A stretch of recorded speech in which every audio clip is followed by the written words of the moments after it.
Salutations, chers frères et sœurs en Christ.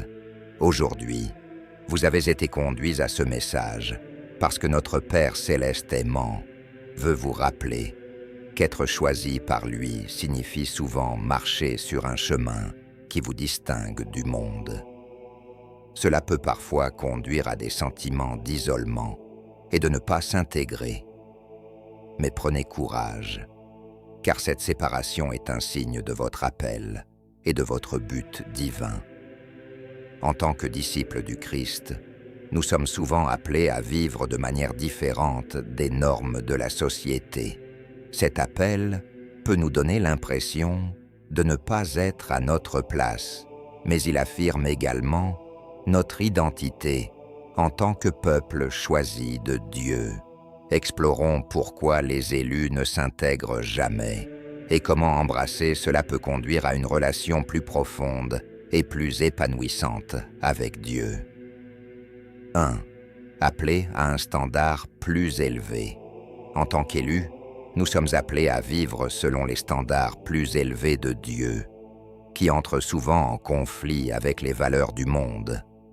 Dans 1 Pierre 2,9, il est dit « Vous, au contraire, vous êtes une race élue, un sacerdoce royal, une nation sainte, un peuple acquis, afin que vous annonciez les vertus de celui qui vous a appelés des ténèbres à son admirable lumière. » Cet appel nous demande de poursuivre la sainteté, l'intégrité et la droiture, ce qui peut nous distinguer de ceux qui nous entourent.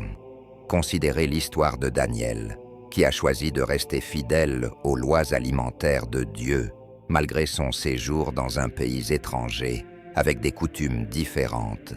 Daniel 1:8-21. Son engagement envers les standards de Dieu l'a distingué et l'a finalement conduite à l'élévation et à l'influence.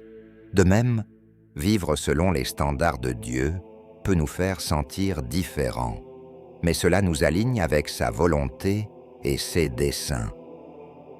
Réfléchissez aux défis que vous rencontrez en maintenant ces standards plus élevés. Il peut être difficile de résister aux tentations et aux pressions de la société, mais rappelez-vous que votre engagement envers les voies de Dieu est un témoignage de votre foi et de votre dévouement. Embrassez votre appel unique et faites confiance à ce que la faveur et les bénédictions de Dieu suivent ceux qui l'honorent. 2. Opposition du monde. Jésus a averti ses disciples qu'ils feraient face à l'opposition du monde. Dans Jean 15, 18, 19, il a dit « Si le monde vous hait, sachez qu'il m'a haï avant vous. Si vous étiez du monde, le monde aimerait ce qui est à lui. Mais parce que vous n'êtes pas du monde, et que je vous ai choisi du milieu du monde, à cause de cela, le monde vous hait. » Être choisi signifie que nous sommes mis à part, et cela peut conduire à des incompréhensions, des rejets et des persécutions. Pensez aux apôtres, qui ont subi de sévères persécutions pour avoir répandu l'Évangile. Malgré l'opposition, ils sont restés fermes dans leur mission, sachant que leur véritable allégeance était envers le Christ. Leur foi inébranlable sert d'exemple pour nous encourager à endurer l'opposition avec courage et conviction. Réfléchissez à vos propres expériences d'opposition. Vous êtes-vous déjà senti critiqué ou rejeté pour vos croyances? Reconnaissez ces moments comme des opportunités de réaffirmer votre engagement envers le Christ. Souvenez-vous que l'approbation de Dieu est bien plus précieuse que l'acceptation du monde. 3. Valeurs et priorités distinctes. Les élus ont souvent des valeurs et des priorités qui diffèrent de manière significative de celles du monde. Romains 12.2 nous exhorte « Ne vous conformez pas au siècle présent, mais soyez transformés par le renouvellement de l'intelligence, afin que vous discerniez quelle est la volonté de Dieu, ce qui est bon, agréable et parfait. » Nos valeurs sont façonnées par notre relation avec Dieu, nous amenant à prioriser différemment des autres. Considérez l'histoire de Marie et Marthe dans Luc 10, 38, 42. Alors que Marthe était occupée par les tâches ménagères, Marie a choisi de s'asseoir aux pieds de Jésus et d'écouter ses enseignements.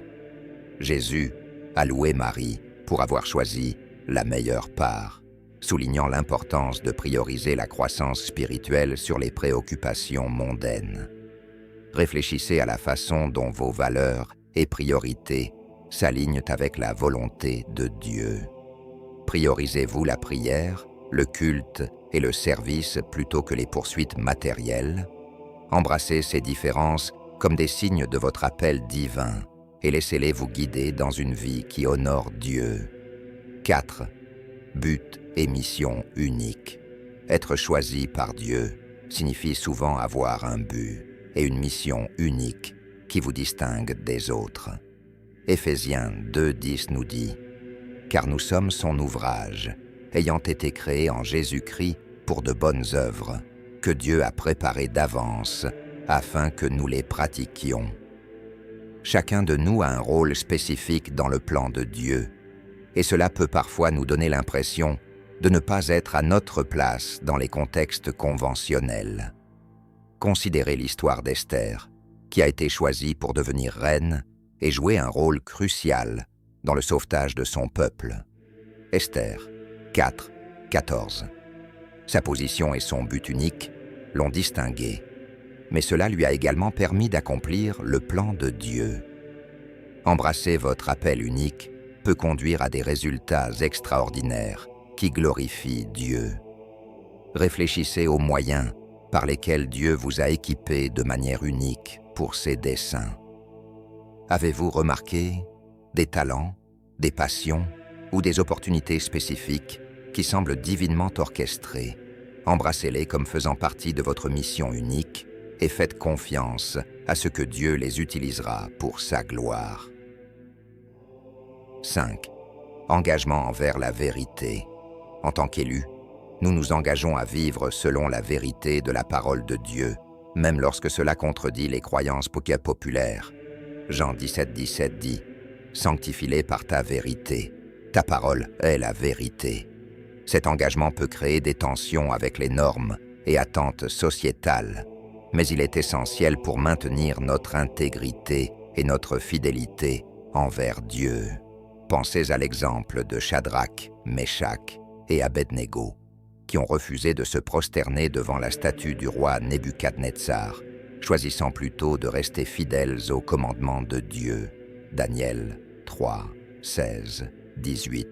Leur engagement inébranlable envers la vérité a conduit à une délivrance miraculeuse, démontrant la puissance et la fidélité de Dieu.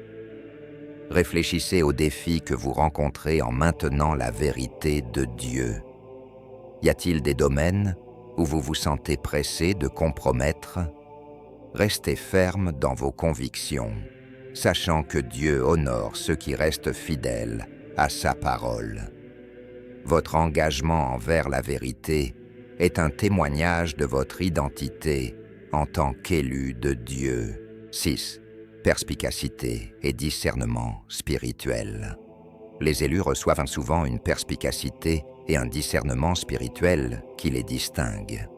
1 Corinthiens 2,14 dit « Mais l'homme animal ne reçoit pas les choses de l'Esprit de Dieu, car elles sont une folie pour lui, et il ne peut les connaître parce que c'est spirituellement qu'on en juge. » Cette perspicacité spirituelle nous permet de voir les choses du point de vue de Dieu, ce qui peut parfois nous donner l'impression d'être en décalage avec les points de vue mondains. Considérez l'histoire du prophète Élisée, qui avait la capacité de voir dans le domaine spirituel et de discerner les plans de Dieu. 2 Rois 6, 15, 17. Sa perspicacité a fourni des conseils et une protection pour le peuple d'Israël. De même, votre discernement spirituel peut offrir sagesse et direction dans votre propre vie et celle des autres. Réfléchissez aux moyens par lesquels Dieu vous a donné une perspicacité spirituelle. Avez-vous vécu des moments de clarté ou de compréhension qui semblaient divinement inspirés? Embrassez ces dons comme faisant partie de votre appel et utilisez-les pour naviguer dans votre parcours avec foi et sagesse. 7. Perspective éternelle. Être choisi par Dieu signifie vivre avec une perspective éternelle, en se concentrant sur les récompenses célestes plutôt que sur les gains terrestres. Colossiens 3.2 nous exhorte. Affectionnez-vous aux choses d'en haut et non à celles qui sont sur la terre.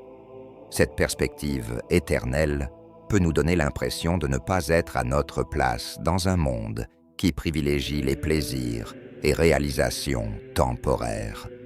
Considérez l'exemple de l'apôtre Paul, qui a enduré de grandes épreuves pour l'Évangile, mais est resté concentré sur sa récompense éternelle. 2 Corinthiens 4, 17, 18.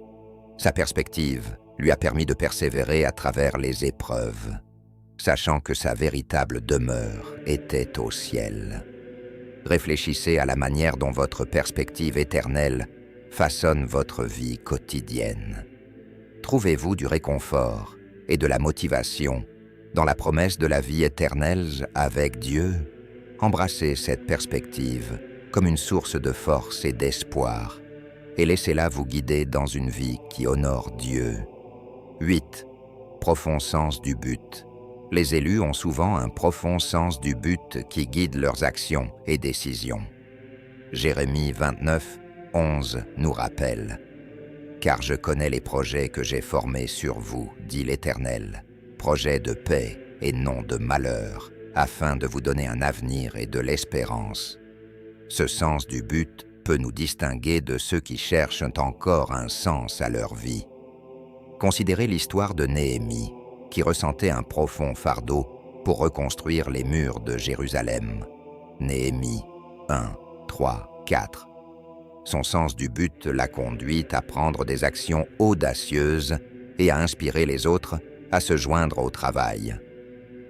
Embrasser votre but donné par Dieu peut conduire à des contributions impactantes et significatives au royaume de Dieu.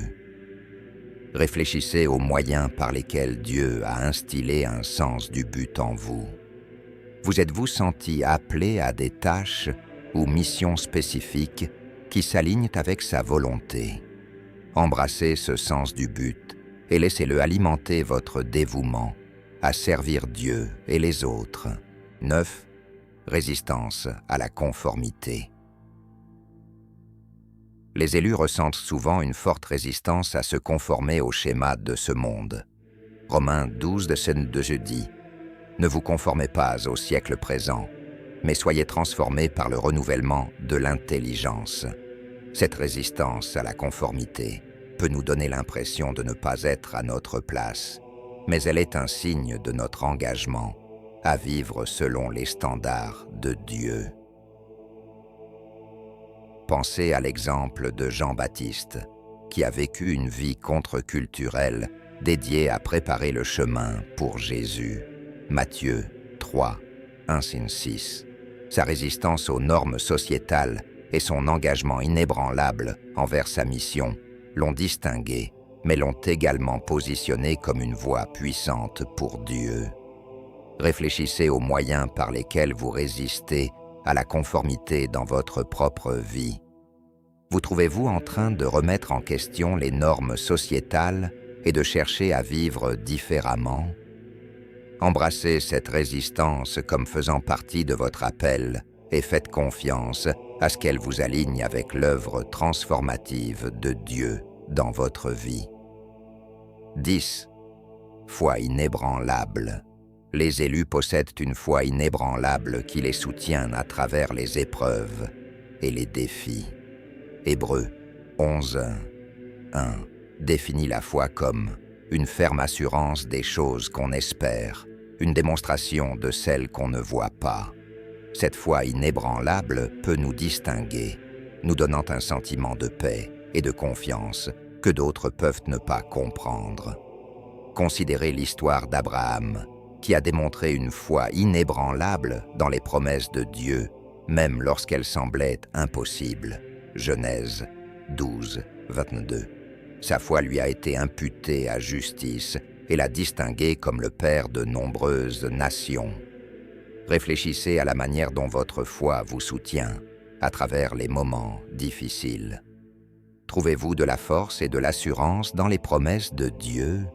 Embrassez cette foi inébranlable comme un témoignage de votre identité en tant qu'élu de Dieu et laissez-la vous guider à travers chaque saison de la vie.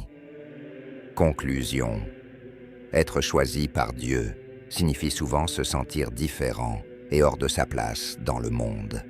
Mais cette séparation est un signe de votre appel et de votre but divin. En embrassant votre identité unique, vos valeurs et votre mission, vous pouvez vivre une vie qui honore Dieu et réalise ses plans pour vous. Si vous avez trouvé ce message utile, veuillez lui donner un pouce en l'air et le partager avec d'autres qui pourraient en bénéficier. Merci de votre visionnage et que Dieu vous bénisse. Souvenez-vous, être choisi par Dieu est un privilège qui vient avec un appel plus élevé. Restez fidèle, restez plein d'espoir et embrassez votre chemin unique avec confiance et joie.